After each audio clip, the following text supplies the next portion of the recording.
Hi friend, সারাদিন চেম্বারে যত রুগী দেখি তার প্রায় 60 থেকে 70% রুগী একটা কমন প্রবলেম নিয়ে আসে। গলা জ্বালা, বুক জ্বালা, টক ঢেকুর, বিকেলের পর মাথাটা ভীষণ করে যন্ত্রণা হয়, পেটটা ফেঁপে থাকে, খিদে হয় না, পটি রেগুলার নয়। অথচ একই খাওয়ার দাওয়ার বাড়ির অন্যান্যরা মেম্বাররা খাচ্ছে, তাদের প্রবলেম নেই। কিন্তু স্পেসিফিক কয়েকজন তারা এই ধরনের প্রবলেমে ভুগতে থাকে। নানান রকমের অ্যান্টাসিড, প্রচুর রকমের ডাইজেস্টিভ এনজাইম, কখনো অ্যালোপ্যাথি, কখনো হোমিওপ্যাথি, কখনো আয়ুর্বেদিক, তারপরেও নিস্তার নেই।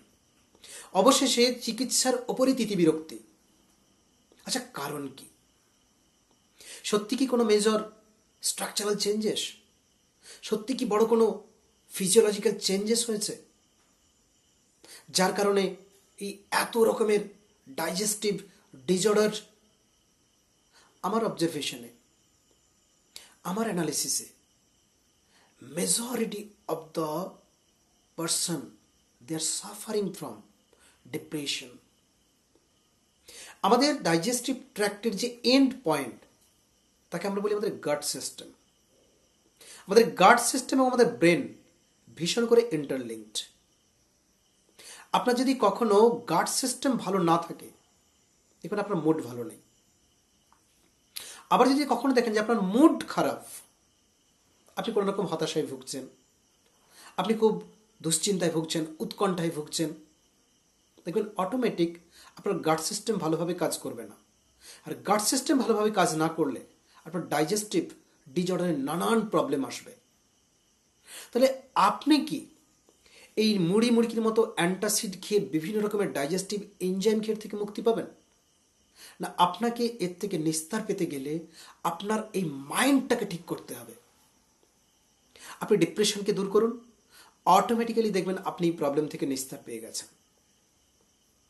দ্বিতীয় কারণ, আপনি যত বেশি ডিপ্রেশনে ভুগবেন আপনার স্ট্রেস লেভেল বাড়বে।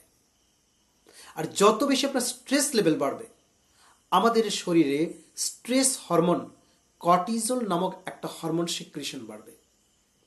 আর এই কর্টিজল হরমোন আমাদের ডাইজেস্টিভ ট্র্যাক্টের উপর ভীষণ করে ইম্প্যাক্ট ফেলে। আপনার স্যালাইভা সিক্রিশন কমিয়ে দেবে, আপনার ডাইজেস্টিভ এনজাইম যেগুলো আপনার হজম ভালো করে সেগুলো সিক্রেশন কমিয়ে দেবে, আপনার স্টমাকে অ্যাসিড সিক্রেশন বাড়িয়ে দেবে, আপনার ইসোভেগাসের মাসেলস ক্র্যাম্প তৈরি করবে, আপনার স্টমাক মাসেলসে ক্র্যাম্প তৈরি হবে, আপনার ইন্টেস্টিনাল ট্র্যাক্ট ইনফ্লেমড হয়ে উঠবে। স্বভাবতই আপনি নানান রকমের এই গ্যাস, অম্বল, বুক জ্বালা, গলা জ্বালা, মাথার যন্ত্রণা, পেট ফেঁপে থাকা, পেটের যন্ত্রণা, এই ধরনের প্রবলেমে প্রত্যেক দিন কিন্তু আপনি ফেস করবেন। আচ্ছা, আপনি কি সত্যি এর থেকে নিস্তার পেতে চান? আপনি কি মনে করেন এই রকম অ্যান্টাসিড, ডাইজেস্টিভ এনজাইম আপনাকে এর থেকে মুক্তি দেবে? আপনি যদি সত্যিই নিস্তার পেতে চান, তাহলে আপনি আপনার এই স্ট্রেস এবং ডিপ্রেশনকে আগে দূর করুন। সকাল থেকে রাত্রি পর্যন্ত ভেবে দেখুন তো, আপনার এই শরীরটাকে আপনি কতবার ফেস করেন, কতবার রিফ্রেশ করেন, কতবার ওয়াশ করেন। আচ্ছা, আপনার ব্রেনকে আপনি কতবার রিফ্রেশ করেছেন সারাদিনে? কত মাস আগে করেছেন, কত বছর আগে করেছেন? আপনি ব্রেনকে রিফ্রেশ করুন, অটোমেটিক্যালি আপনার স্ট্রেস এবং ডিপ্রেশন দূরে চলে যাবে। স্ট্রেস এবং ডিপ্রেশন দূরে চলে গেলে অটোমেটিক আপনি সমস্ত ডাইজেস্টিভ রিলেটেড যে প্রবলেমগুলো, ডাইজেশন রিলেটেড যে সমস্যাগুলো, আপনি সেখান থেকে অবধারিত মুক্তি পাবেন। Thank you so much.